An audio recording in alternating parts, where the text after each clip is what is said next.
মই আহিছিলোঁ 30 তাৰিখে গুৱাহাটীৰ পৰা ডিব্ৰুগড়লৈ আহিছিলোঁ নাগালেণ্ড এক্সপ্ৰেছ ট্ৰেইনখনত।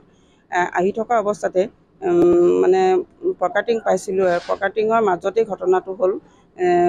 এজন মানে আমি ৰিজাৰ্ভেশ্যনত আহিছিলোঁ। দবাত ৰিজাৰ্ভেশ্যনত আহি থাকোঁতে গুৱাহাটীলৈ আমি ট্ৰিটমেণ্টৰ কাৰণে গৈছিলোঁ। মোৰ হাজবেণ্ডৰ ট্ৰিটমেণ্ট গুৱাহাটীত চলি আছে। তাৰপিছত এক্সেল হিম'চিলিছ চেণ্টাৰ তাৰপৰা ঘূৰি আহিছিলোঁ আমি গুৱাহাটীৰ পৰা ডিব্ৰুগড়লৈ। মোৰ লগত মা আছিলে, মোৰ হাজবেণ্ড, মোৰ ছোৱালী এজনী। তাৰপিছত আহি থাকোঁতে আহোঁতে আমি ধুনীয়াকৈ আহি আছিলোঁ, কোনো অসুবিধা হোৱা নাছিলে। তাৰপিছত আমি খুব ফৰকাটিং ষ্টেচন মানে মাজডোখৰতে আৰু এজন ল'ৰা মানে দেখিছোঁ অহা যোৱা কৰি আছে আৰু আমি সোধাও নাই তেখেতক। সি আহি মই একেটা 4টা পুৱতি নিশা হৈছে আৰু 4মান বাজিছে আৰু ৰিজাৰ্ভেশ্যন দাবা। তাৰপিছতে আহি থাকোঁতে তেওঁ মানে মোৰ হাজবেণ্ডে দৰৱ খাব লৈছে। তেওঁ মানে দেখিলে যে মতা মানুহজন বহি দিছে, এইটো সুযোগ ল'লে আৰু সি ল'ৰাটোৱে আহি পিছফালৰ পৰা তেওঁ আহি পেলাই মোৰ হাতখন মাৰি বেগটো হাতৰ পৰা থাপ মাৰি লৈ গুচি গ'ল। তাকো মই থাপ মাৰি ধৰিলোঁ, কিন্তু ধৰি ৰাখিব নোৱাৰিলত সি মোৰ কেবিনটো দৰ্জামুখত কাৰণে দৰ্জাৰ ওচৰত পাই গ'ল। সি বেগটো দিলে হাবিলে দলিয়াই দিলে। দি পেলাই মই বেগ দে বুলি ক'লে সি দিলে জঁপিয়াই। ৰেল চলি আছে। তাৰপিছত সি যেতিয়া জাপ মাৰি দিলে, মই ভাবিলোঁ মোৰ জীৱনটো তই কাঢ়ি নিলি, যিটো মই হাজবেণ্ডৰ কাৰণে আজি ট্ৰিটমেণ্টত গুৱাহাটী বা বাহিৰলৈ অন্য ঠাইলৈ গৈ আছোঁ। সেইখিনি মানে মোৰ মানে তই গোটেইখিনি লৈ মই জীয়াই থাকি একো লাভেই নহ'লে। ইমানখিনি আজি 3 বছৰ কষ্ট দেখোন তই মোক চব পথলৈ নিলি। আৰু মই হয়দে তই মানে পটকৈ কিনো বুলি বা মোবাইল ল'লেও কোনোবাই দিলেও মইতো সেই নাম্বাৰখিনি নাপাম সহজে, বা কোনো ডক্তৰবোৰৰ নাম্বাৰ মোৰ ওচৰত নাপাম। সেইবুলি ভাবি ময়ো লগে লগে জঁপিয়াই দিলোঁ ট্ৰেইনৰ পৰা। জঁপিয়াই দিয়াৰ লগে লগে মই তাক লদি মাৰিলোঁ, শিলগুটি মৰাৰ লগে লগে সি হাবিলৈ যাব লওঁতে মানে ওখত মথাউৰিটো যাব লওঁতে মানে মই শিলগুটি মৰাৰ লগে সি দৌৰাৰ লগে লগে মই তাৰ পাছে খেদি গ'লোঁ। খেদি যোৱাৰ পিছত সি মানুহটোৰ ঘৰত সোমালে। সেই দুঘৰৰ সহায়ত মই পুলিচৰ ফোন কৰিলোঁ। পুলিচে থানাৰ পৰা আহিলে, দুজন পঠিয়ালে। সেই দুজনে আহি মোক হাবি চাপি কাটি দিলে। কাটি মেলি মোৰ বেগটো উলিয়াই দিলে আৰু তেখেতসকলে দি মেলি তেতিয়া তাৰপিছত মোক আনি পেলাই তেখেতসকলে আকৌ জাংফাই ষ্টেচনত আহি মোৰ হাজবেণ্ড তাত নামি দিছিলে। তাৰপিছত আমি দুইজন ফোন মাৰি আছে, ট্ৰেইনৰ পৰাও মাৰি আছে, বেলেগ মানে অন্যান্য যাত্ৰীসকলো আহিছিলে, তেখেতসকলেও ফোন মাৰি আছিলে। তাৰপিছতে জাংফাই পুলিচ মানে ৰেলৱে পুলিচ এজনেও ফোন মাৰি আছিলে। তেখেতেও মানে মোক যোগাযোগ পোৱাৰ পিছত কৈছে যে আপোনাৰ হাজবেণ্ড মোৰ ইয়াত আছে বোলে। তাৰপিছত মই কৈছোঁ তেখেতক যাব নিদিব, মই কাৰণ তেওঁ অসুখীয়া মানুহ, তেওঁক তাতে ৰাখি থওক, মই বেগো পাইছোঁ, ভালে আছোঁ বুলি তেওঁক কওক বুলি কৈছোঁ। সেই পুলিচজনে মোক বাইকত আনি জাংফাই ষ্টেচনত ইণ্ডাষ্ট্ৰিখন আপোনাৰ লিডু ইণ্ডাষ্ট্ৰিখনত আমি গুচি আহিলোঁ। আমি ক'লোঁ যে মই ছোৱালীজনীক ফোনত যোগাযোগত বেলেগৰ ফোনহে আৰু তেতিয়া ফোন কৰি থকাত মই ক'লোঁ তোমালোকে যাবাগৈ ডিব্ৰুগড় বাণীপুৰত নামি দিবা, আমি তিনিচুকীয়া যদি ট্ৰেইনখন নাপাওঁ তিনিচুকীয়াৰ পৰা ৰিটাৰ্ণ বাছত আহি তোমালোকক লগ কৰিম, তোমালোকে বাণীপুৰতে বহি থাকিবা, কাৰণ তোমালোকৰ ওচৰত পইচা পাতিও নাই আৰু চব যি আছিলে মোৰ বেগতেই আছিলে, তোমালোকে তাতে বহি থাকিবা বুলি ক'লোঁ। তাৰপিছত মোৰ ছোৱালীজনীক তাতে কোনোবাই 100 টকা 50 টকা এনেকৈ 200 টকা কোনোবাই দিছিলে তাইক কিবা এটা খাবা বুলি। তাৰপিছত তাই মোক কৈছে মা মোৰ এইকেইটা আছে আমি যামগৈ নি, মই ক'লোঁ নাযাবা, তোমালোকে তাতে বহি থাকিবা, মই গৈহে তোমালোকক লৈ যাম, কাৰণ পাপাও মোৰ লগতেই আছে।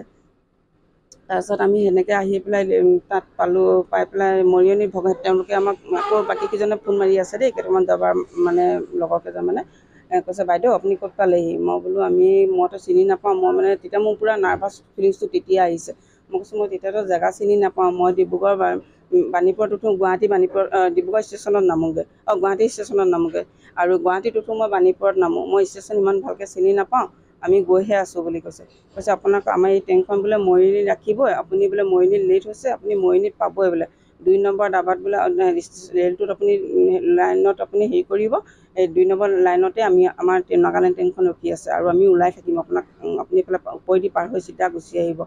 মই কৈছোঁ মই ইমান দৌৰি যাব নোৱাৰোঁ, কাৰণ মোৰ ভৰিত মানে কাটিছে তলুৱাবোৰ, আৰু গোটেই বিষ মানে খোজকাঢ়িব পৰা নাই, মই হ'লেও পালেও পাম দাদা, নাপালেও নাই, আপোনালোকে যাবগৈ, খালি মোৰ ছোৱালীজনী আৰু মাকে চাব, মই সেই বুলি ক'লোঁ।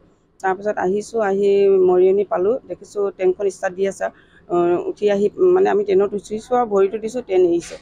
মানে তাত মানে কোনো সুৰক্ষা বাহিনী ট্ৰেইনত মানে নাগালেণ্ড এক্সপ্ৰেছখন দেখিছোঁ, কোনো RP বিষয়া কোনো এজন মানুহ তাত মানে থিয় নহ'ল। আৰু তিতিক কৈছোঁ, তিতিকতো চবেই গালি গালাজ দিছে, হেৰি কৰিছে, কৈছে যে গোটেই 19টা ডাবাৰ ভিতৰত মই এজনেই তিতি। মই কৈছোঁ আপুনি যদি এজনে কভাৰ কৰিব নোৱাৰে, আপুনি কেলৈ আপুনি ট্ৰেইনখনত গোটেই লৈ আহিছে, ইমান ৰিস্ক লৈ গোটেইখিনি পইচা, আমিতো ৰিজাৰ্ভেশ্যনত বেলেগ মানুহ কেনেকৈ সোমাব পালে? আপোনালোকে সেইবোৰ পইচা লয়, 50 টকা 100 টকা লয়, সেইবোৰকে য'তে ত'তে মানুহবোৰ উঠে পইচাবোৰ পকেটত সোমোৱাই দিয়ে। সুৰক্ষা বাহিনীবোৰ ৰাখিব লাগে। আজি যদি আপোনালোকৰ সুৰক্ষা বাহিনী থাকিলেহেঁতেন, আজি মোৰ এইটো গতি নহ'লহেঁতেন। আজি মোৰ সাহস আছিলে কাৰণে মই নামি জঁপিয়াই গ'লোঁ, বা মই নিজৰ জীৱনৰ চিন্তা নকৰি জীৱনটো বাচি আহিলোঁ। আজি যদি মোৰ কিবা এটা হ'লহেঁতেন, মোৰ ঘৰখনত ছোৱালীজনীক কোনে চালেহেঁতেন, কোনে ৰিস্ক ল'লেহেঁতেন? তাইতো কোনো অকলশৰীয়া জীৱন আছিলে, কোনো নাই আমাৰ ইয়াত, ককাই ভাই আছে নে কোনোবা আছে? আমিতো এঘৰ ভাড়া ঘৰত থকা মানুহ, আৰু আমাৰতো চাবলগীয়া মানুহ কোনো নাই। মা দেউতাও যথেষ্ট বয়স হৈছে। ৰিজাৰ্ভেশ্যন এটা দবা হয়, তাত কেৱল টিকেট কটা মানুহে কেৱল উঠিব পাৰে। হয়, তাৰপিছতো কেনেধৰণৰ বাহিৰা মানুহ এতিয়া মানে মই সেইটোৱে তেওঁলোকক সুৰক্ষা বাহিনীখনক মই তাত কৈছোঁ, RP বিষয়াবোৰ কিয় নাথাকে? তেওঁলোকৰতো ডিউটি থাকে, তেওঁলোকৰতো এটা ডাবাত মানে এজন সুৰক্ষা বাহিনী থাকিব লাগে, যে পেচেঞ্জাৰ উঠিছে, ক'ত নামিছে, মানে তেওঁলোকৰ সুৰক্ষা বাহিনী তেওঁলোকক দৰমহা দি ৰাখিছে কেলৈ? ৰখাৰ কাৰণ থাকিব যে আমাৰ ৰাইজৰ কাৰণেই তেওঁলোকে কৰিবৰ কাৰণে এই কাম কৰিছে, আৰু আমাৰ পৰা পইচা লৈ তেওঁলোকক দৰমহা দিছে। কিন্তু সেই দৰমহা কোনো মানে তেওঁলোকে হেৰি ৰখা নাই, মানে নিজৰ কাম কৰা নাই। সিহঁতি তেওঁলোকে নিজে শুই থাকে, আৰু টিটি এজনে গোটেইখন চম্ভালি থাকে ট্ৰেইনখন। তেওঁলোকে আজি ৰাজ্যৰ পুলিচক মই গাফিলতি দিছোঁৱেই, অলৰেডি মই তাত লিখি থৈ আহিছোঁ। আৰু মই সেইকাৰণে মই ভাবিছোঁ মই তেওঁলোকলৈ নটিছো পঠিয়াম, যে মোৰ নিচিনা হাজাৰজন মানুহৰ আজি তেনেকুৱা হৈ আছে শুনি আছিলোঁ, কিন্তু যাতে নহওক, এনেকুৱা ৰাইজৰ কষ্ট নহওক। আৰু ইমান ট্ৰিটমেণ্টৰ কাৰণে চবেই দুখে ভাগৰে যায়, কিমান মানুহে পইচা কিমান কষ্ট কৰি আজি তেনেকৈ গৈ আছে। আজি যদি চবেই গাড়ী লৈ যাব পৰাহেঁতেন, আজি এইটো ঘটনা এইবোৰ নালাগিলেহেঁতেন। ৰে'ল কিহৰ কাৰণে দিছে? আজি নিজৰ সুবিধাৰ কাৰণেহে আজি চৰকাৰে ৰে'ল চলাইছে। আজি সেই ৰে'লখন যদি মানুহৰ সুৰক্ষাই নিদিয়ে, RP বিষয়াকে যদি আমাক কোনো মানে হেৰি বুলিয়েই নাভাবে, মানুহ বুলিয়েই নাভাবে, তেতিয়াহ'লে আৰু ৰে'লত কোনো বন্ধ কৰি দিয়েই লাভ আছে, ৰে'ল নচলাই লাভ আছে। মানে সেইটো মই ইয়াকে ক'বলৈ বিচাৰিছোঁ যে RP বিষয়াসকলে, ৰে'লৰ বিভাগসকলে মানে সুৰক্ষা বাহিনী দিব লাগে আমাক।